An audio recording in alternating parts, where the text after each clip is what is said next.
ప్రభు ఇతని నూనెలో వేయించి మలమల మార్చి మార్చి మందులు వేసుకొని మంచిగా తింటారా? మాట్లాడుతున్నారు సార్? నేను మనిషిని అనుకుంటున్నారా అపోలో ఫిషన్ అనుకుంటున్నారా? నువ్వు చేసిన పాపాలు అలాంటివి. నేనేం చేశాను సార్? అర్ధరాత్రి రోడ్డు మీద ఒంటరిగా వెళ్తున్న అమ్మాయిని వదిలేసి ఎక్కడికి వెళ్తాను నేర్పించాడు ప్రభు. సార్ చీకట్లో ఒంటరిగా వెళ్తుంది భయపడుతుందేమో అని ఇంటి దగ్గర దింపేద్దామని అడ్రస్ అడిగారు సార్. ఆహా అయినా విజిలేషన్ ఏం కాదు సార్. ఆ మియంగాడు ఈ పాపంలో 50% ఆడ అకౌంట్లో అండి, 50% నాది. వృద్ధుల్ని రోడ్డు దాటించి చూడండి సార్, ఇలాంటి పుణ్యాత్మున మీరు నరకాన్ని తీసుకొచ్చింది. ఒక్కొక్కరి దగ్గర 5,000 రూపాయలు తీసుకున్నాడు ప్రభు. నేనేం అడగలేదు సార్, నా సాయానికి వాళ్ళు సాయం చేశారు. గుండెట్లాడాడు ప్రభు.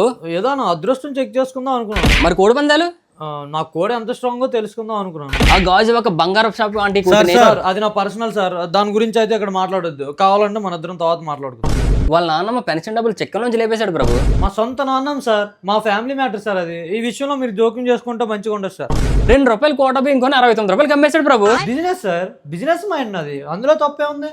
ఎగ్జామ్ స్లిప్లు రాసేసి వాళ్ళ ఫ్రెండ్ మీద ఇచ్చేసాడు ప్రభు. రాసుకున్నాక రాసుకుంటాడేమో ఇసిరాను సార్, ఆడు దొరికిపోతాడని నాకేం తెలుసు.